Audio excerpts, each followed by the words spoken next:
जिसको रोना है वो रोने का बहाना ढूंढ लेगा। इमोशन दारू की तरह होता है। आपको आदत हो गई सैड फील करने की, अब आप बहाना ढूंढ ढूंढ के सैड फील करोगे। बिजनेस की बात करते हैं। एक एम्प्लॉय जॉब छोड़ता है, क्यों? बॉस बहुत खराब। तो मुझे लिख के दिखा दो कि दूसरी कंपनी में उसका फेवरेट बॉस मिल गया उसको। बहुत अच्छी दोस्त है मेरी। She is in a 4th relationship right now. हर जगह पे उसका कंप्लेन सिर्फ एक ही रहा है, partner looks out for another girl. मैंने कहा तू कॉमन है, तू चेंज हो जाए यहाँ पे। So you mean to say कि उसमें कुछ ऐसा है जिसकी वजह से लोग इसी को तो बाहर जाते हैं। इसी को तो लॉ ऑफ अट्रैक्शन कहते हैं। आपको आपके अट्रैक्शन चेंज करने पड़ेंगे ना राज। तो आप सही इंसान को अट्रैक्ट करेंगे, सही बिजनेस अट्रैक्ट करेंगे। आप बोल रहे थे कि लोग अट्रैक्ट करते हैं। देयर आर पीपल जिनको बहुत हेल्थ डिसीजेज हो जाती है। डू यू थिंक वो अट्रैक्ट करते हैं? There are two parts of our life. One is destiny, one is creation of destiny. 20% of our life is destiny. किसके साथ हमारी शादी होगी, क्या प्रोफेशन हम चूज करेंगे, कुछ बीमारियां हमारी लाइफ में होगी. But 80% of our life is law of attraction. How you react to that 20% is up to you. When you control that 80%, you're controlling 80% of your destiny. Let's say goal है किसी का कि मुझे 1 करोड़ कमाने हैं 3 साल में, कैसे करूं? Give me an example. आज के हमारे गेस्ट ने इंडिया के one of the biggest banks की ग्रोथ डबल कर दी by using law of attraction and life transformation techniques. इन्होंने अपने ब्रांड के लिए ऋतिक रोशन को as a brand ambassador sign कर लिया विद मैनिफेस्टेशन टेक्निक्स एंड अपने कई सारे स्टूडेंट्स के 10 ईयर सक्सेस गोल्स को 1 ईयर में अचीव करवा दिया, all by designing a step by step transformation system. ये सिस्टम की कॉस्ट बहुत ज़्यादा है, बट क्योंकि आप ये पॉडकास्ट देख रहे हो, हमारे आज के गेस्ट ने इस सिस्टम की फ्री लिंक हमारे व्यूअर्स के लिए फ्री में दे दी है।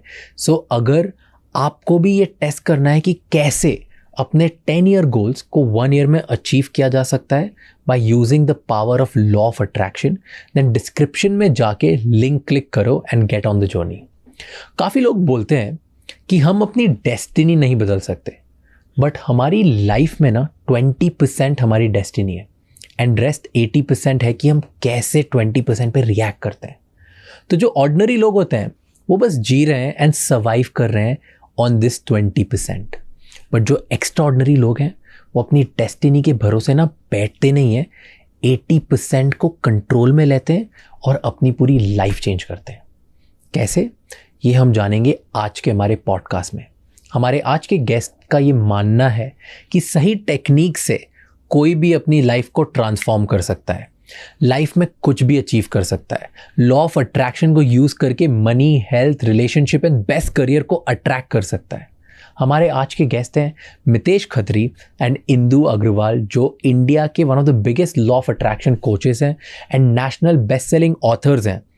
आज के एपिसोड में इनके स्टूडेंट्स की कई सारी लाइफ चेंजिंग स्टोरीज हैं एंड इनके साइंटिफिक एक्सप्लेनेशन है कि कैसे आपको लॉ ऑफ अट्रैक्शन से प्रैक्टिकली लाइफ में फ़ायदा होता है एंड कैसे ये लाइफ में काम करता है।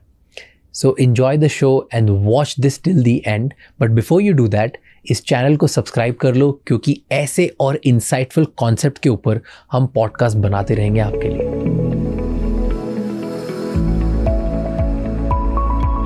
लाइफ ट्रांसफॉर्मेशन, यस, बहुत बड़ा वर्ड है। और life and life, it is on life. आप मुझे एक सुइसाइडल का बंदा दे दो जिसने ठान लिए कल सुबह मैं मरने वाला हूँ, दे दो मुझे। नहीं, ज्यादा दूर जाने की क्या जरूरत है, एग्जांपल दे दो। हाँ, we have an example right now. There's a doctor in our group. She messaged us saying I'm about to die. Okay. So okay, give me half an hour. Postpone कर लो कल तक, मतलब मरना ही ना, कल मर लेना। पोस्टपोन तो कर ही सकते हो डेथ को। तो बोलती है ऐसा क्या हो जाएगा आधे घंटे में, आ जाओ। That was 1 year ago. Today she's a life coach. और हाफ एन आवर में हुआ था, रिकॉर्डिंग अभी भी है। तो ऐसे क्या होता है, लाइक क्या प्रोसेस क्या है लाइफ ट्रांसफॉर्मेशन की, क्या प्रोसेस है, कैसे लोगों का माइंड चेंज हो जाता है? देखो, you just have to understand the science behind how the mind works first for that, and then you'll be able to change the mind. Tell me how mind works in simple words. Obviously बहुत complex होगा और बहुत सारी चीज़ actually इतना complex है नहीं। तो simply, एकदम सिंपली पुट डाउन करो, बताओ कि माइंड वर्क कैसे करता है, what do you change in life transformation. तो मान लो मेरे पास इसी का एग्जांपल ले लेते हैं कि ये क्यों आत्महत्या करना चाहती थी। शी सेड कि मेरे हस्बैंड के साथ मेरी जम नहीं रही, I am not making money.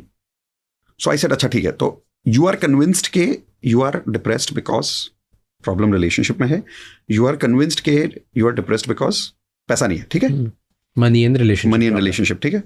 Feel क्या हो रहा है पहले ये बता दो। So my always first question to people, पहले बताओ फील क्या हो रहा है, लिख लो, ये 2 फीलिंग्स फील हो रही है, ठीक है, आई एम फीलिंग सैड.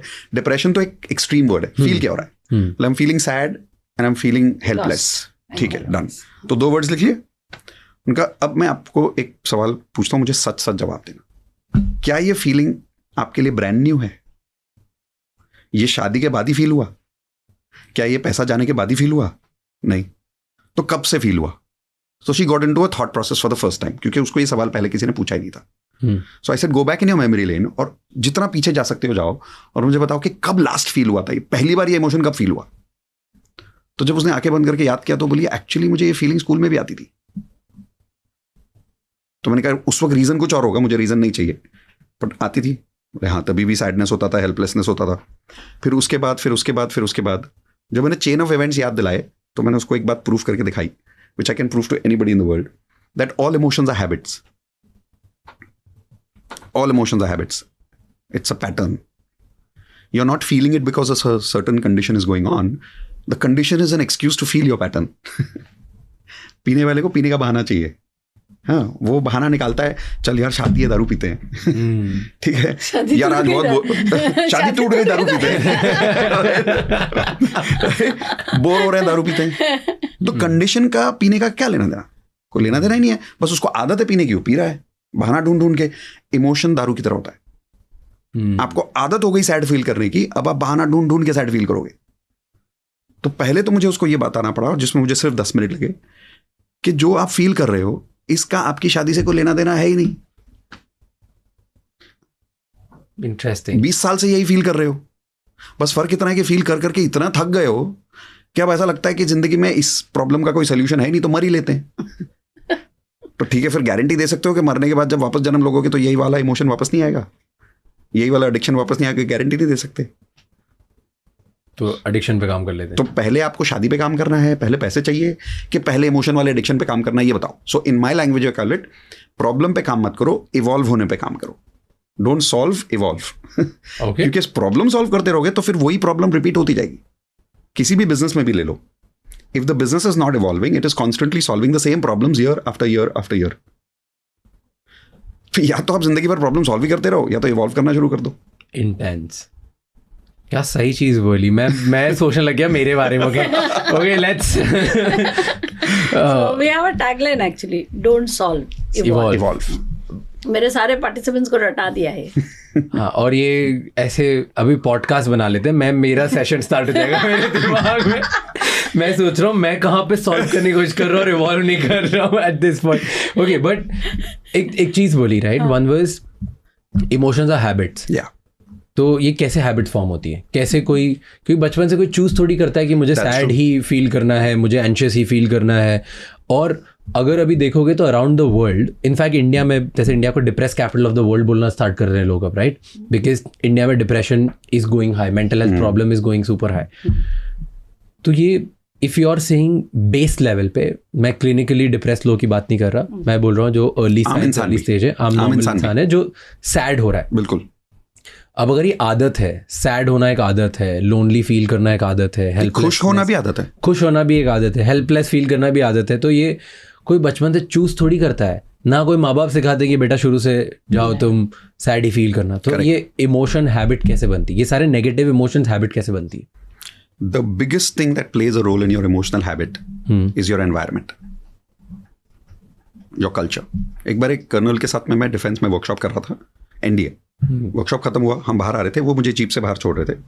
तो मैंने उनको पूछा, सर एक सवाल पूछूं आपसे, ये बहुत सारे आर्मी के लोग इतने फिट होते हैं, इतने स्ट्रांग होते हैं, पर मैंने देखा जब रिटायर हो जाते हैं तो बहुत सारे लोगों को मैंने देखा से मोटे हो जाते हैं, इमोशनली डिस्टर्ब्ड हो जाते हैं, बहुत सारे उनको साइकोलॉजिकल इश्यूज होते हैं, एंगर बहुत ज़्यादा एंगर हो जाता है. मैंने कहा अंदर तो नहीं होते, बाहर आके ऐसे क्यों जाते हैं?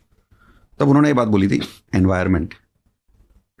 एक बार बंदा उस एनवायरनमेंट से बाहर आ गया ना, तो उसके स्टैंडर्ड्स ड्रॉप हो गए. तो जिसके स्टैंडर्ड्स ड्रॉप हो जाते हैं, जिसके पास स्टैंडर्ड नहीं होते, फिर वो कहीं भी जा सकता है.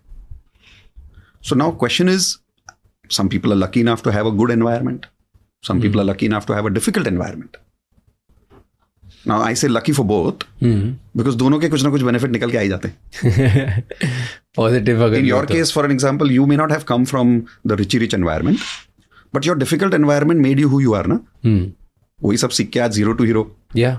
Today the world comes to you because you have become something from there. That's a bigger story compare to hero. So habits form होने का सबसे बड़ा रोल प्ले होता है एनवायरनमेंट में.